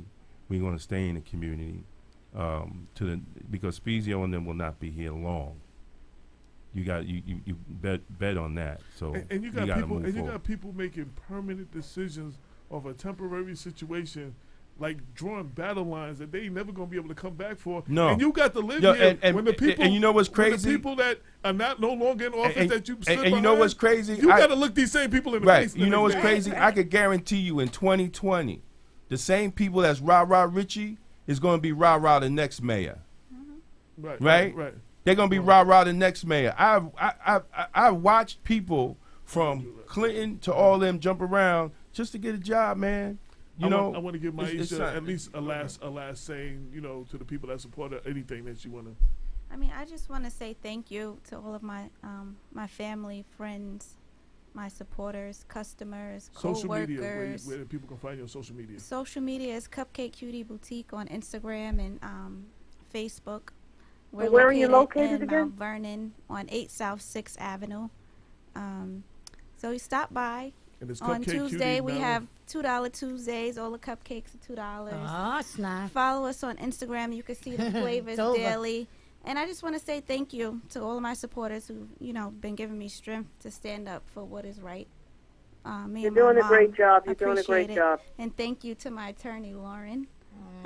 We had a small win on Friday with the court. So we're just looking forward to moving forward tomorrow. We have a meeting with the building Absolutely. department. I look forward to, I'll see you guys in the morning. Yes. Cynthia, 30 seconds or less. I just want to give a shout out to this little butterfly over here. Absolutely. That's my little butterfly. That's what I call her. And she knows anything that she wants, anything that she needs, that I am there front and center. Yeah, Cynthia And be I showing up. Appreciate from Belize. that she's standing tall. And I also appreciate that she is an example for those who are thinking about leaving Mount Vernon to go to college, for them to come back. She is the example. She is the prime example that we need. And let girls learn, and black girls bake, and black girls rock. Thank you. Lorraine, 30 seconds or less. I was going to say the same thing Damon and Cynthia said, but I just want to reiterate how much I admire you You are an amazing young woman, and what an amazing role model you are. And I'm just honored to be sitting here with you right now. Thank you. You're just a phenomenal young lady. God bless you. And I also want to say I want Cynthia back. So I'm setting we up wanna, something with AJ. we want to thank everybody for tuning in.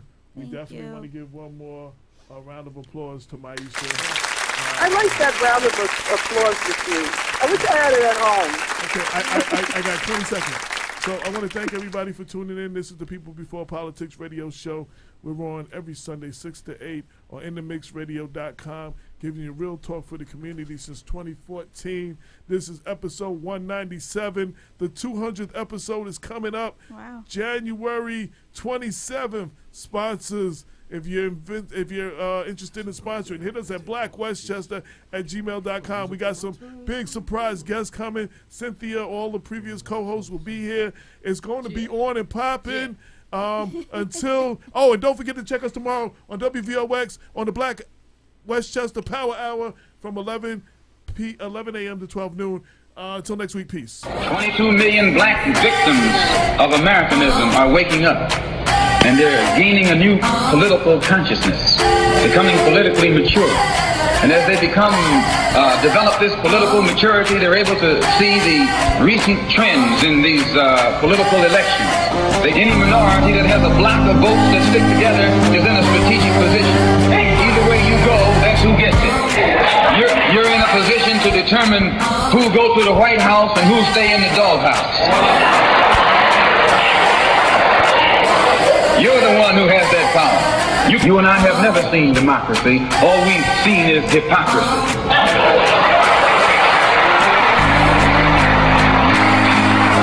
When we open our eyes today and look around America, we see America not through the eyes of someone who has enjoyed the fruits of Americanism.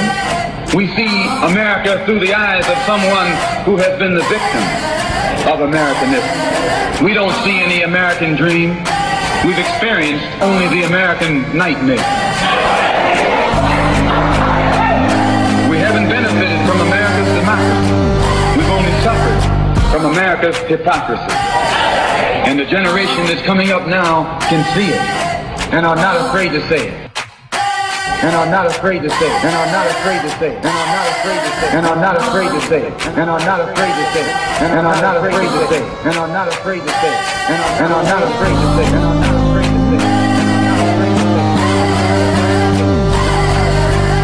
And are not afraid to say it.